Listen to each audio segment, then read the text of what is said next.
Hello and welcome to the Exam Study Expert podcast, and to the first in a 4-part series on how to learn ultra effectively by mastering my favourite study strategy of them all, the flashcard, which is a huge listener favourite amongst you all as well. So I thought it was really helpful to revisit the subject. I know we've talked about it in the past, but I think there's a lot more detail we can get into to help you move forward. So whether you're new to the technique, have a little experience with flashcards already, or would consider yourself something of a seasoned flashcard pro, I want this series to lift your strategy to a whole new level, helping you find a new level of effectiveness in your learning to help you learn faster and remember more for longer. This series is in many ways the spiritual successor to the original How to Study Effectively series that I recorded back in 2021, nearly 4 years ago now, which was hugely popular at the time and has had an enduring appeal ever since.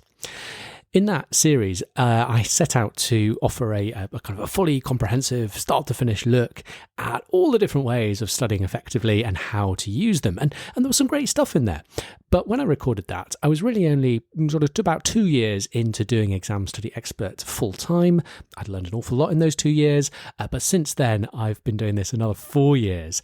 And in that time, I think my playbook on how to learn smart has really dropped into place and has been fleshed out hugely compared to what I offered you back in 2021. So I think it's high time to revisit that kind of concept of a start to finish course. And for this series, I've decided to prioritize depth over breadth, and hence going deep on just a single study strategy, flashcards, because I think it's the one that for most of you listening, if we can get one really, really right, this will be the one. And it's the one where kind of from my conversations with students, it's the one where most people have the most room to improve by kind of learning some of their more advanced strategies, even if you're familiar with the basics. So I'm going to offer you a 4-part series on flashcard best practice. The idea being that you could start at part 1 and listen through to the end of part 4, and the course will take you by the hand from a total novice at the beginning of part 1 through to black belt master by the time you've completed number 4, and a black belt master in the art of flashcard excellence. So let me just briefly talk you through the plan for the 4 parts. So part 1 today, we're going to be doing a review of the science of learning, not really talking about flashcards at all yet, but really building our understanding of the theory, the psychology we need to understand in order to really appreciate what we're aiming to achieve and why in the practical stuff to follow. So then in part 2, we start to get practical, covering the fundamentals of what good flashcard technique really looks like in practice, including why we might choose to use that strategy at all and when we might be best off choosing a different strategy, as well as covering some of the essential points to make sure we're getting right with flashcards for best results. Parts 3 and 4 will then move on to tackle some of the more sophisticated tips and tricks and hacks for the advanced flashcard user.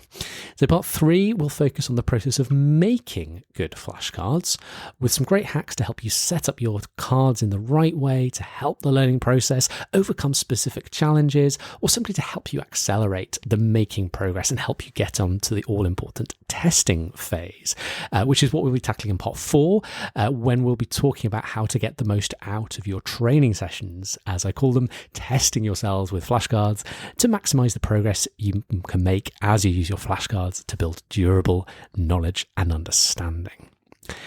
Because I want this series to be fully self-contained, I want everything you need to know to be found within the 4 episodes. It's really one of the benefits I want to be able to offer in this course, to save you kind of darting around through the podcast archives to get the bits you need. I'll still reference out to other episodes if you want to dive a little bit off onto a tangent or get a bit of the background, but really I want everything you need to know to be contained within these 4 episodes. As such, I'll be reiterating a few of the ideas that will be familiar to regular listeners, but also expect there to be a lot of ideas across the course that I've never shared before on the podcast, particularly in parts 3 and 4 of the series.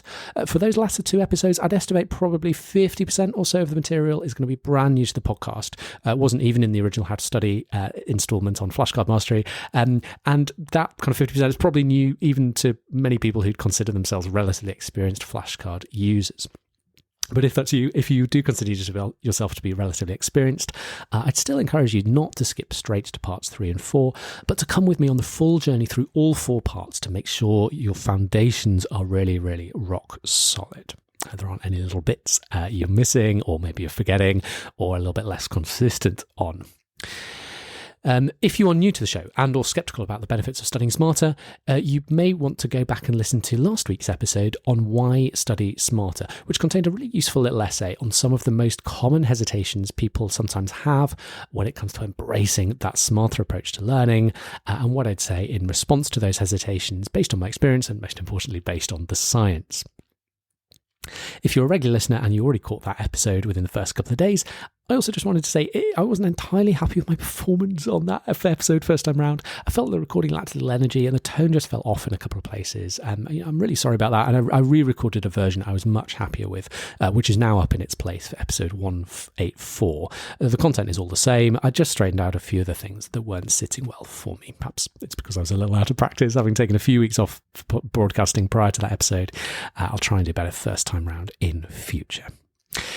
And so to the course. As I mentioned in the intro, today we're doing the underlying science, what I consider to be the absolute fundamentals we need to understand if we're seeking to learn faster and remember more for longer.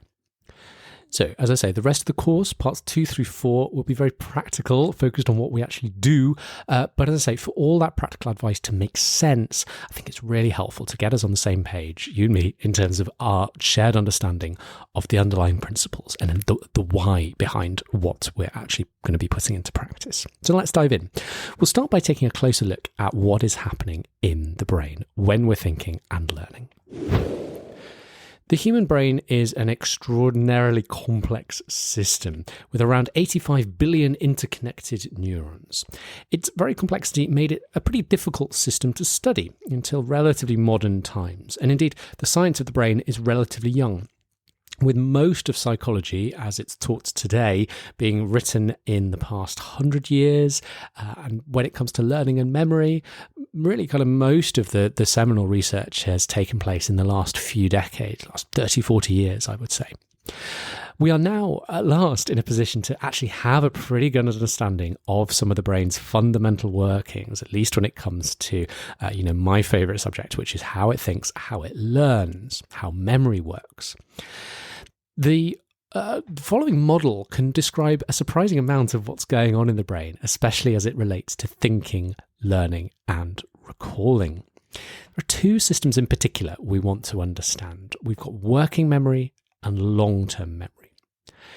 Just to give you a few of the key comparators. So working memory is where we store the data, the ideas that we're thinking about right now in any instant of our waking life.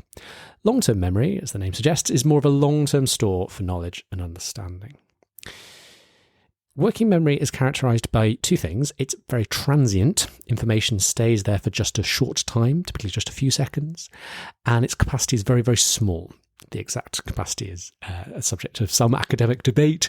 If you studied any psychology, you might have come across things like the magic number 7 plus or minus 2 items in working memory. But wherever the debate on that ends up, I think it's pretty unanimously agreed amongst the scientific community that working memory can't fit very much in it. It's very limited in how much data you can fit in.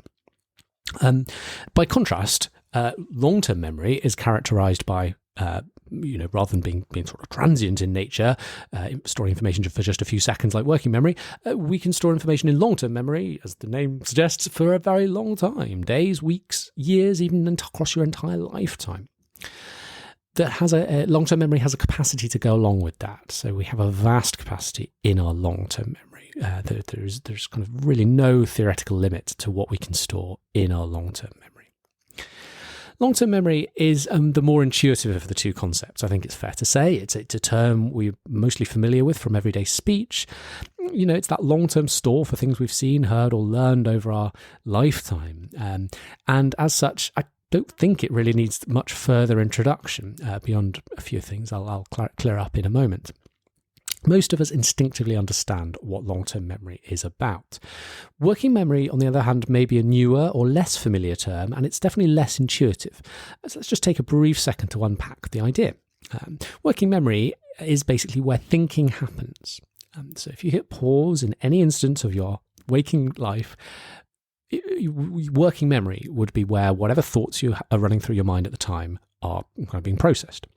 All of the following are concrete examples of processes that put your working memory to work. So working memory is where you would compute a maths calculation, remembering any components of the answer you've already calculated that you'll need in a moment, and so forth. Working memory is what is processing language you're hearing or seeing. Working memory is where you are thinking if you are writing a sentence, whether you're writing it, whether you're speaking it. Even when you're daydreaming or mind-wandering, it's working memory that's holding those thoughts. So whatever you're thinking about in any instance of your life, working memory is where those thoughts are being processed. If you're familiar with computer architecture, how a laptop or smartphone works, working memory, a good analogy is RAM. RAM is what runs the apps and software that effectively runs the calculations that the hardware is doing in that instant. Working memory is a similar idea. It's running whatever programs, whatever thoughts are open in your mind right in that instant. So if we're looking to learn something new as scholars, the process starts by getting information into working memory. We do that by paying attention to data, stimuli, as psychologists call it, data in the world around us. So when it comes to attention, psychologists often talk about attention as being like a spotlight. Wherever our attentional spotlight is shining is what we're taking in and processing in our working memory. We would want to shine our attention spotlight on the teacher at the front of the room, for example, rather than out of the window if we want to learn things from a lesson. But getting information into working memory from the environment by paying attention to it is only the first step. That doesn't have any lasting benefit. As we've said, working memory is very transient. Information stays there for just a few seconds. And as a result, new material would quickly be forgotten if it weren't for our ability to transfer information to long-term memory. The process of learning, or consolidation as it's also known, is all about making something stick in your long-term memory, getting it to transfer from working memory to long-term memory. And thereby we can remember it for days, weeks, months, years, rather than it simply being forgotten in an instant. So really, the kind of core goal of this entire course, this 4-part series, is to help you with your learning, help you with that consolidation process, getting information to stick in your long-term memory. One thing to say about memory is dynamic, it's organic, it's fluid. A bit like growing a flower bed, we need to work at it to plant memories in the first place and to keep working at it to avoid forgetting, just as we need to regularly water our flowers that we might have planted in our garden.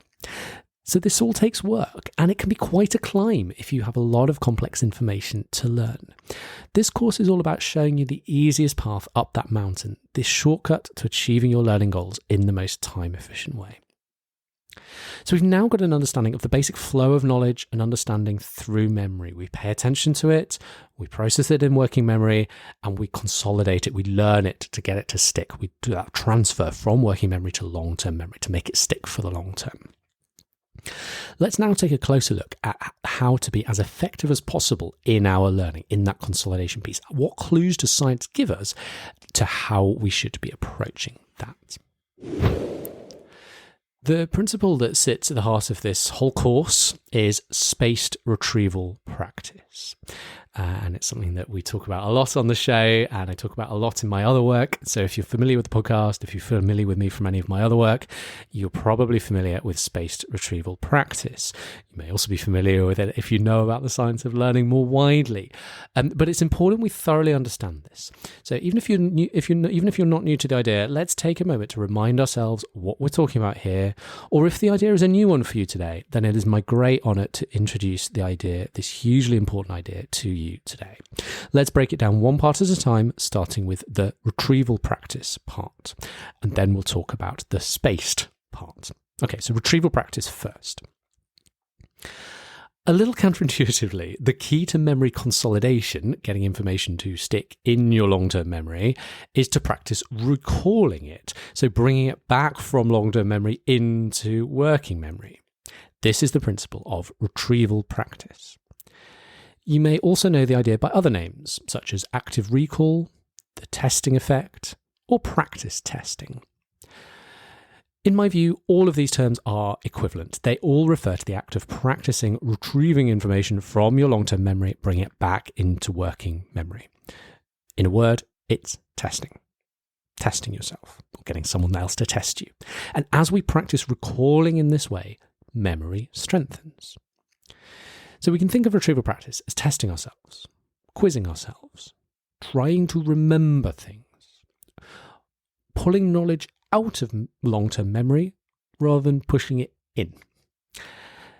Many people know that if you retrieve or recall someone's name shortly after meeting them, it helps you remember their name. If you've ever heard the advice, how to remember someone's name, everybody says, and it's good advice, try and recall their name, try and use their name a few moments later in conversation, a little bit later in the conversation, and then again at the end of the conversation as you're saying goodbye. That is retrieval practice in action. Each time you retrieve their name from your memory, that helps it to stick. So testing ourselves, the retrieval practice, should be at the core of our learning strategy.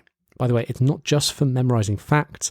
Retrieval practice should also be the way to practice if we're trying to learn skills like solving problems or writing well.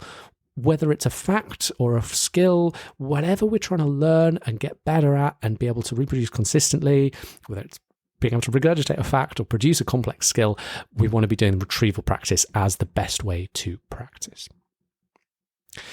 Spaced repetition is the second piece of the puzzle. So retrieval practice can only go so far on its own. We need to combine it with a second idea, spaced repetition. I also call it spaced learning or just spacing. All of these terms, again, are equivalent. I'm moving more towards talking about spaced repetition because it's a slightly more popular term and I think it describes a little better, a little crisper what we are talking about. So spaced repetition is all about repeating your learning at time intervals, spaced out over time. Or in a word or two words, it's wait and repeat. Spaced repetition is there to help us make sure that our retrieval practice sticks for the long term. So over time, we forget things that we might once have known. This doesn't mean you have a bad memory. That's simply how memory was designed to work. So to go back to our flower garden analogy from earlier, just as our flowers will wilt if we forget to water them, so will information fade away and get forgotten, unless you keep using your memory. Even if we've done retrieval practice on day one to kind of plant the flowers, if you like, we still need to water them regularly. That's doing the retrieval practice at time intervals. And each time we repeat the retrieval practice, it sticks for longer. So we need to study the material one day, restudy it again that day, tomorrow, a few days later, a few weeks later. We'll talk more about the practical considerations for actually applying the idea of spaced repetition in part 4 of this course when we talk about how to train with your flashcards, including some notes on kind of how many times you need to come back to it, how wide to make the spacing gaps, and so forth. So the real magic happens when we combine these ideas together, just to make this really explicit. So spaced retrieval practice is doing both of these things together. Spacing, that's the repeating, and retrieval practice, that's the testing. They don't kind of exist in a vacuum as kind of independent ideas floating around. They're two ideas that we're supposed to use together. So just to kind of illustrate this point, it is possible to do retrieval practice without spacing. That would just be testing yourself once. It's also possible to do spacing and no retrieval practice. That would be kind of repeating any learning technique that doesn't involve testing, say reading, repeated multiple times. If you came back and read your notes multiple times, spaced out at time intervals, that would be spaced learning, but there wouldn't be any retrieval practice involved because you're not using a retrieval technique. What we really want to do is both at the same time, both together, the spaced retrieval practice. In other words, we want to repeatedly retest ourselves with time intervals in between. The evidence. The science is clear. We have an overwhelming body of research to support the power of retrieval practice and spaced repetition. It's been shown to impact scholars of all ages and all stages, doing all sorts of different kinds of learning, all sorts of different kinds of subjects, and adopting many different ways of doing retrieval practice. It's not just like there's one way, there are multiple different ways. Just to give you a little bit of a flavour of what the research says, probably the most widely cited study, the one that kind of everyone puts in their introduction when they're doing a new retrieval practice article, was the one done by eminent psychologists Henry Ridinger and Jeffrey Karpicki in 2006. And in my super simplified distillation of this study that I use in my teaching, the students who studied with retrieval practice scored 20 percentage points higher on a test than students who learned by rereading. So the method was a simple method. Students were divided randomly into two groups, given equal study time with the same passage of information, and then asked to complete an identical test after a week. The only change between the two groups was the learning strategy that they were asked to use, either rereading for one group or retrieval practice for the other group. It wasn't like one group was working harder. Both groups had the same amount of learning time, and just look what a difference it made. Again, 20 percentage points between the two groups. Imagine adding plus 20 percentage points to an upcoming test or exam score. It's a night and day difference. Now, there was one other little footnote to this experiment. It was a really nice little twist that the researchers did in their methodology, in which they invited students in both groups to predict their test scores, what they thought they were going to score on the test after they'd done the learning, but before they took the test. And interestingly, the students who asked to do the rereading were actually more confident, predicting themselves higher scores on average than the retrieval practice group. Perhaps as we repeatedly reread, we're lulled into a false sense of security, that misplaced feeling of knowing that's not actually knowing. It's one thing to recognise the material as you read it through for the third, fourth or fifth time. It feels familiar. But recognising something is a very different and generally much easier thing than recalling something to be able to reproduce it from cold. The retrieval practice group, on the other hand, had their knowledge gaps made very obvious to them. They repeatedly attempted recall and no doubt couldn't remember every detail accurately, which may have reduced their confidence, and so they predicted themselves a lower score. So my point from this is that it is interesting and very helpful to note then that our instincts about what might be working for us or not working for us are not always completely aligned with the progress we've made or haven't made. So to build on one of the key themes from last week's episode, don't be too quick to write off retrieval practice and spaced repetition in favour of techniques that you believe are working for you. Our instincts about what is working or not are notoriously slippery, and they may be leading you astray. So a little word of caution on that. Now, this study is just one typical example from a whole body of consistent research. It's not like we've just got this one experiment. There are literally hundreds of other studies with a very similar message that I could have chosen to talk about instead.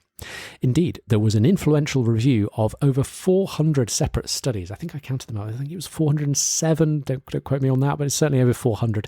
By a pretty starry cast of researchers led by Professor John Dunlosky. Daniel Willingham was one of the co-authors. You may be familiar with him if you know about the science of learning. That was back in 2013, a big meta-analysis, as the formal term is for such an undertaking, where we kind of review lots and lots of separate studies and draw the evidence together. So the researchers assessed the evidence for the usefulness or utility, as they called it, of 10 of the most common approaches to learning. And they were looking at all the different experiments that had ever been done, putting these learning techniques to the test and trying to assess, does this technique work? And if so, how well? And then of these 10 study methods looked at, there were really only 2 strategies that earned the highest top level high utility rating. These were retrieval practice and spaced repetition. If you read the original study, by the way, the researchers use slightly different terms. They talk about practice testing for retrieval practice and distributed practice for spaced repetition. But again, to me, the terminology is equivalent. We're talking about the same things. The lowest utility rating was awarded, so low utility, not very helpful, was awarded unsurprisingly to strategies like rereading and even making summary notes, which are still very widely used strategies in my experience. As a sidebar, I had the honour of interviewing Jonathan Losky, the lead author on this study, for the podcast last year.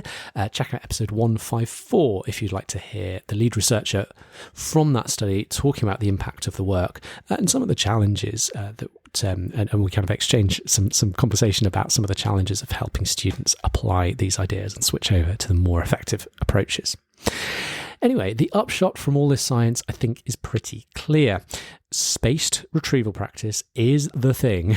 It's what we want to be doing if we want to learn effectively, which is why I have always placed it front and centre in my work and in my teaching. There's certainly evidence to support the effectiveness of other learning strategies too. So the learning scientists, for example, have popularised tools like interleaving, dual coding, and collaborative interrogation, in addition to spaced repetition and retrieval practice, but even the learning scientist co-founder herself would readily admit that spacing and retrieval are by far the most important strategies to know. The others work, for sure, but they're kind of either lower impact or more situational. And you can hear my full interview with Dr. Jana Weinstein-Jones, one of the learning scientist founders, to hear that point from her directly. So we want to be using a spaced retrieval practice, but how? This is the question we'll be addressing in the rest of the course to come. And again, while there are multiple different ways to apply the idea of spaced retrieval practice, my personal favourite strategy is the mighty flashcard. And as I say, I know it's a hugely popular one with many of you listening to the show too, which is why I've chosen to focus on this particular strategy and go deep on it as our focus for the rest of this course. You may be wondering why it's going to take me 3 episodes to teach good flashcard strategy. Well, as anyone who's ever gained any level of expertise in anything at all will know, execution matters, and there can be a huge amount of fine detail when you start to get really masterful at a particular skill.